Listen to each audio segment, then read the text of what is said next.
In North Korea, missile bases suggest a great deception. The New York Times kicked the week off with that dramatic headline, which snowballed across global media until President Donald Trump hit back with a trademark fake news claim, which may leave you wondering who to believe and where this leaves the denuclearization process. Let's see if we can shed some light for you right now. I'm Alex Jensen with K-News Today for Korea Now. I should point out right off the bat that the South Korean government's view isn't so much that this is fake news, but rather not news to them at all. We'll get to that in a bit. We do know the Times didn't simply invent the basic facts of their story, which drew on a report from Beyond Parallel of the Washington DC-based think tank CSIS. Its key findings, also out this past Monday, were that it's identified 13 undeclared North Korean missile bases. One of them, named Sagang-mol, was exposed through a series of satellite images dating back to March and annotated with labels, things like underground facility entrance, security barracks, and headquarters. What's interesting about Sagang-mol is that it's one of the North's closest missile bases to South Korea. It's 85 kilometers north of the demilitarized zone, and it's equipped with short-range ballistic missiles, as well as being deemed capable of accommodating mid-range weapons.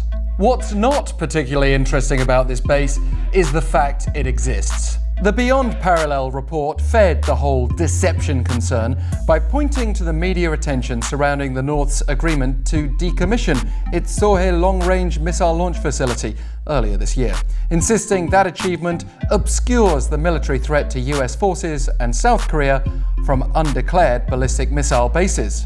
But that makes it seem like Seoul and Washington were in the dark. Seoul's presidential office not only asserts that South Korean and American intelligence officials knew about these missile bases via military satellites, providing far more detailed information than that given by Beyond Parallel, but that North Korea has not yet even agreed to dismantle or disclose them, which underscores the point that there's much left to be done in terms of achieving a true sense of peace on this peninsula. Then we have US President Donald Trump's response to all this. He tweeted that the New York Times story is inaccurate, that Washington knows fully about the missile sites in question, and he threw in the fake news comment for good measure. And despite the recent cancellation of high-level talks with North Korea in the US, it seems Trump remains keen on meeting the North's chairman Kim Jong-un for a second summit.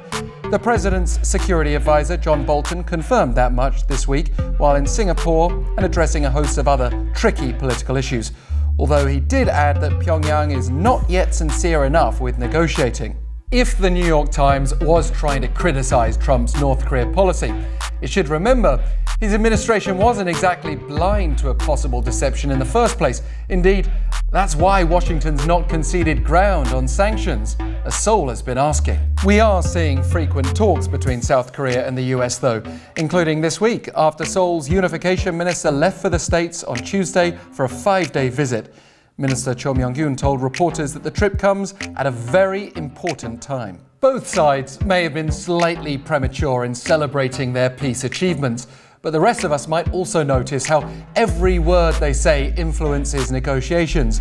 And it's probably in Seoul and Washington's interest if some secrets remain undercover as they attempt this delicate walk towards denuclearization.